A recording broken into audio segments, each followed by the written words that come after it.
नमस्कार, मैं हूं आपके साथ आयुषी ओझा। एमपीसीजी सुपरफास्ट 100 में आपका स्वागत है। बुलेटिन की शुरुआत करते हैं। छिंदवाड़ा के पांडुर्णा में विश्व प्रसिद्ध मेला गोटमार आज शुरू हो गया। मेले की शुरुआत में सुबह नदी के बीच में झंडा लगाया गया। इसके बाद सावरगांव और पांडुर्णा दोनों पक्षों के बीच से हल्की पत्थरबाजी शुरू हुई। गोटमार मेला स्थल पर प्रशासन के अधिकारी भी मौजूद हैं और इसके अलावा 3 जिलों के पुलिस बल भी तैनात किया गया है। इसके साथ ही घायलों के उपचार के लिए अस्थायी अस्पताल और एम्बुलेंस की व्यवस्था भी की गई है।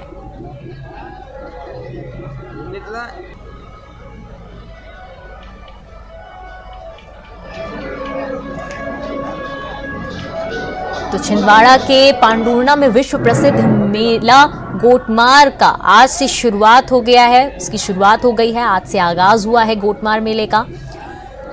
65 किलोमीटर दूर, छिंदवाड़ा से 65 किलोमीटर दूर पांडुर्णा के मुख्यालय में गोटमार मेला नाम का एक ये अनूठा मेला हर साल दूसरे दिन भाद्रपद अमावस्या के दिन मनाया जाता है। यह मेला जाम नदी के तट पर मनाया जाता है। आपको बता दें, एक लंबे पेड़ को नदी के बीच में एक झंडे के साथ खड़ा किया जाता है, जिसके बाद गांव के निवासी सावरगांव और पांडुर्णा नदी के दोनों किनारों पर इकट्ठे होते हैं।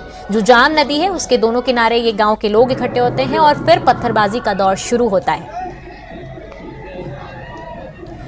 तो ज्यादा जानकारी के साथ राजेश हमारे सहयोगी हमारे साथ जुड़ चुके हैं। राजेश, क्या कुछ अपडेट है ये जो अनूठा मेला लगा है इसके बारे में? कुछ देर पहले शुरू हुआ है। सुबह पूजा अर्चना की गई, झंडा गाड़ा गया, उसके बाद विधिवत मां चंडी का मंदिर है वहां पर जो लंबे समय से वहां पूजा अर्चना होती है। उसके बाद मेला शुरू हुआ। दोनों तरफ से हल्की हल्की पत्थरबाजी की शुरुआत हुई है। जैसे जैसे दिन ढलता जाएगा पत्थरबाजी तेज होते जाएगी, शाम काफी तेज हो जाएगी पत्थरबाजी। प्रशासन ने पूरे इंतजाम किए हैं। प्रशासनिक अधिकारी और पुलिस के अधिकारी मौके पर मौजूद है, दूरबीन से नजर रखे हुए हैं। गोफन पर पूरी तरह प्रतिबंध लगाया गया है ताकि लोगों को ज्यादा चोटें ना आ सके। अक्सर गोफन में के पत्थरों से लोगों की मौत हुई है। तकरीबन अब तक 13 लोगों की मौत हो चुकी है जब से मेला शुरू हुआ है और इसी वजह से प्रशासन लगातार नजर बनाए हुए हैं। धारा 144 लागू की गई है। बावजूद इसके वहां भारी संख्या में लोग इकट्ठे हुए हैं। गोटमार मेला की शुरुआत अभी फिलहाल धीमे धीमे शुरू हुई है। लेकिन राजेश, सवाल ये भी उठता है, जब इस पे प्रतिबंध लगाया जा चुका था फिर भी ये क्यों मनाया जाता है? ये मेला क्यों लगाया जाता है?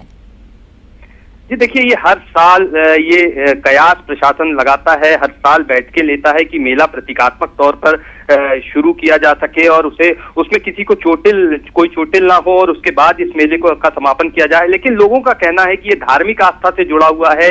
घायल होने को वो मां चंडी का प्रसाद मानते हैं और ये धार्मिक आस्था आड़े आती है प्रशासन की व्यवस्थाओं में। लोग काफी उत्तेजित हो जाते हैं। एक बार प्रशासन ने काफी सख्ती दिखाई थी, लोगों ने पथराव शुरू कर दिया था, पुलिस की गाड़ी जला दी थी। इसके बाद प्रशासन ने एहतियात के तौर पर इस मेले पर सख्ती से पाबंदी लगाना लगभग खत्म कर दिया है।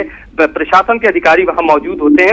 इसके अलावा डॉक्टरों की टीम मौजूद होती है ताकि घायलों का उपचार समय पर किया जा सके। अस्थायी अस्पताल बनाए जाते हैं। लेकिन राजेश, ये भी सवाल उठता है कि जिस चीज को, जो ये मेला है, उसको लेकर लोगों में धार्मिक मान्यताएं हैं, लेकिन कहीं ना कहीं इसमें लोगों की जान भी चली जाती है। तो ऐसे में ये मेला लगाना कहां तक जायज है? कब इस पे प्रतिबंध लगे पाएगा ताकि लोग जो इसमें चोटिल हो रहे हैं, जिनकी जान जोखिम में डाल रहे हैं, कब ये ऐसा खूनी मेला जो है कब बंद हो पाएगा? देखिए, ये बात बिल्कुल सही है कि इस पर सख्ती से पाबंदी लगाने से प्रशासन कतराता है ताकि किसी तरह की प्रशासन कंट्रोवर्सी में ना फंस जाए और यही एक वजह है कि प्रशासन की इच्छा शक्ति कहीं ना कहीं वहां जवाब दे जाती है। अभी पूर्व में कुछ समय पूर्व रबर की बॉल का इस्तेमाल किया गया था ताकि लोगों को कम चोटें आए। रबर की बॉल दोनों तरफ रखी गई थी, लेकिन लोगों ने इसको स्वीकार नहीं किया। लोगों ने पत्थर इकट्ठे किए और उसके बाद पथराव शुरू हुआ था। प्रशासन इस मेले पर सख्ती से रोक लगाने में नाकामयाब साबित हुआ है और ये एक बड़ी वजह है कि मेला लगातार चला आ रहा है और इस बार भी कमोबेश यही नजारा देखने को मिल रहा है। कोरोना काल के बावजूद प्रशासन की सख्ती काम नहीं आई। लोगों की धार्मिक आस्था के आगे प्रशासन को नतमस्तक होना पड़ा। जी तो राजेश, यहाँ पर देखा जा सकता है कि अगर हम तस्वीरों में देखें तो साफ तौर पर देखा जा सकता है काफी भारी संख्या में लोग वहां पर मौजूद हैं। कोरोना काल चल रहा है, उसको लेकर वहां पर क्या कोई समस्याएं अगर उठती है तो उससे निजात पाने के लिए क्या कुछ किया जाएगा प्रशासन की तरफ से?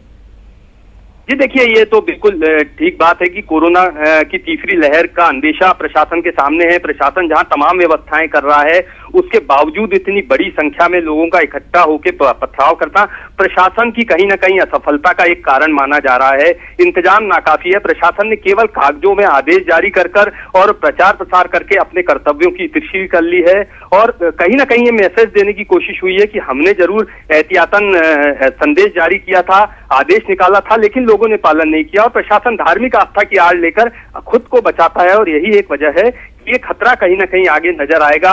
कोरोना का समय चल रहा, तीसरी लहर के बावजूद लोगों का इतनी बड़ी संख्या में इकट्ठा होना प्रशासन के लिए एक चुनौती का काम साबित हो सकता है आगे।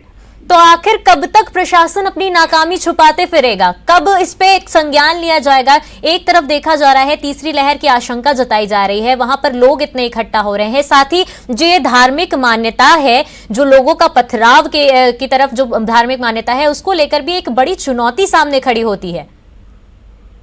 बिल्कुल, ये अभी जो नजर आ रहा है, अक्सर हमारे सवाल होते हैं बड़े प्रशासनिक अधिकारियों से कि इस मेले को पूरी तरह प्रतिबंधित क्यों नहीं किया जा सकता, प्रतीकात्मक तौर पर इस मेले की शुरुआत हो, इस तरह के प्रयास क्यों नहीं किए जाते। लेकिन प्रशासनिक अधिकारी कहीं ना कहीं वापस मैं दोहराऊंगा उस बात को कि धार्मिक आस्था की आड़ ले लेते हैं और इस बार भी यही हुआ। मैं आपको बता दूं कि प्रशासनिक अधिकारी खुद मौके पर मौजूद रहते हैं, दूरबीन से इस मेले का आनंद भी लेते हैं, वो लुत्फ उठाते देखे जा सकते हैं, लेकिन उनके पास ये जवाब नहीं होता कि आखिर इस मेले को रोकने के लिए उचित कदम कैसे उठाए जाए। देखिए, 3 जिलों का फोर्स वहां लगाया हुआ है, इसके अलावा भारी संख्या में पुलिस बल मौजूद है, लेकिन कहीं कोई एक्शन की स्थिति नहीं नजर आती। कहीं ना कहीं धार्मिक आस्था के आगे पुलिस प्रशासन भी नतमस्तक होता नजर आता है और प्रशासनिक अधिकारी भी वहां जाकर के घुटने टेक देते हैं कि हम इस दिशा में कुछ नहीं कर सकते, लोगों की आस्था का सवाल है और इस मेले को शुरू रखा जाता है और इसके अलावा घायलों के उपचार के लिए उचित प्रबंध किए जाते हैं। जी, तो अगर हम बात करें इस पूरे मेले की, तो ये मेला कब तक चलता है? जी देखिए, ये मेला देर शाम तक चलता है। घायलों की संख्या काफी पहुंच जाती है। देर शाम को झंडा तोड़ा जाता है। जब मेले की दोनों पक्ष के लोग झंडा तोड़ने में असफल होते हैं तो फिर शांति समिति की बैठक प्रशासन की मौजूदगी में होती है और दोनों पक्षों के समझौते के बाद इस झंडे को दोनों पक्ष मिलकर तोड़ते हैं और इस तरह मां चंडी के मंदिर में जाकर पूजा अर्चना के बाद इस मेले का समापन होता है। जी राजेश, तमाम जानकारी के लिए आपका धन्यवाद। तो छिंदवाड़ा के पांडुर्णा में ये जो विश्व प्रसिद्ध मेला है गोटमार, उसका आज से शुरुआत हो गया है, आज शुरू हो गया है और मेले की शुरुआत में सुबह नदी के बीच झंडा लगाया गया, उसके बाद पत्थरबाजी देखी जा रही है। प्रशासन वहां पर मौजूद है, लेकिन भारी तादाद में वहां लोग भी देखे जा रहे हैं। कोरोना काल चल रहा है, जिसको लेकर प्रशासन की नाकामी कहीं ना कहीं नजर सामने आ रही है। जबलपुर हाईकोर्ट में वकीलों की हड़ताल। हाईकोर्ट और जिला अदालत को वकीलों की हड़ताल। अधिवक्ता पर हमले से बढ़ी नाराजगी।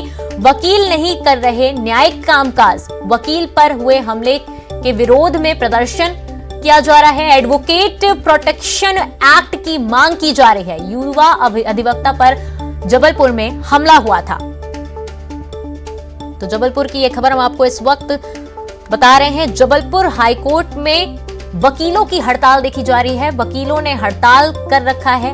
अधिवक्ता पर हमला हुआ था, जिसके बाद वकीलों में काफी नाराजगी देखी जा रही है, जिसके कारण वकील न्यायिक कामकाज नहीं कर रहे हैं। न्यायिक कामकाज बिल्कुल ठप हो गया है। वकील पर हुए हमले के विरोध में यह प्रदर्शन किया जा रहा है। एडवोकेट प्रोटेक्शन की मांग भी की जा रही है वकीलों द्वारा। तो युवा अधिवक्ता पर जबलपुर में हमला हुआ था, जिसके बाद अब एडवोकेट प्रोटेक्शन एक्ट की मांग की जा रही है वकीलों द्वारा और इसी को लेकर हड़ताल पर है वकील। ब्रेक के बाद आप सभी का स्वागत है। खबरों का रुख करते हैं।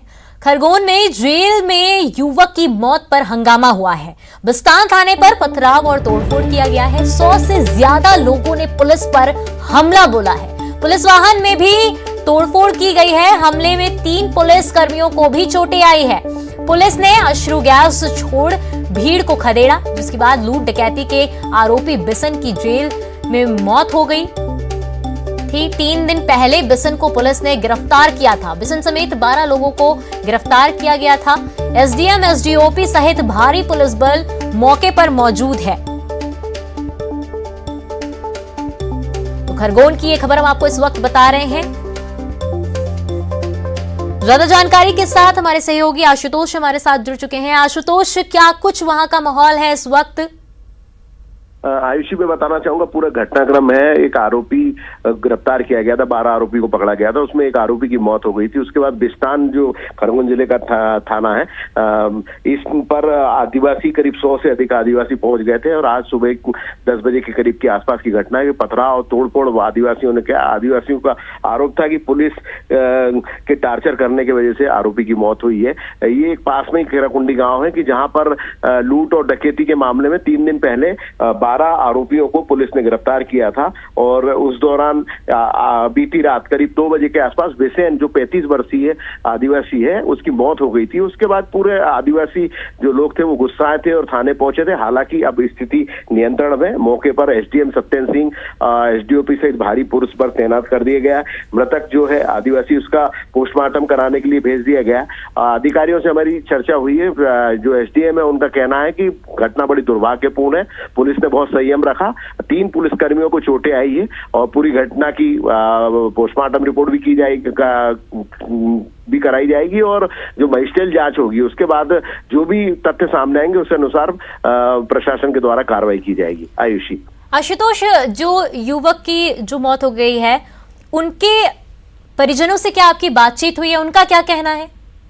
आयुषी, परिजनों से बातचीत तो नहीं हुई। हालांकि जो ग्रामीण है और आदिवासी लोग हैं उनका कहना है कि पुलिस के द्वारा टार्चर करने पर ही बिसेन जो है 35 वर्षीय उसकी मौत हुई। हालांकि इस मामले में एसडीएम सत्यन सिंह का कहना है कि पुलिस ने काफी संयम रखा और प्रारंभिक रूप से तहसीलदार ने जो जिला अस्पताल में मौजूद थे उन्होंने देखा कि उसके शरीर पे कहीं भी चोट के निशान नहीं है।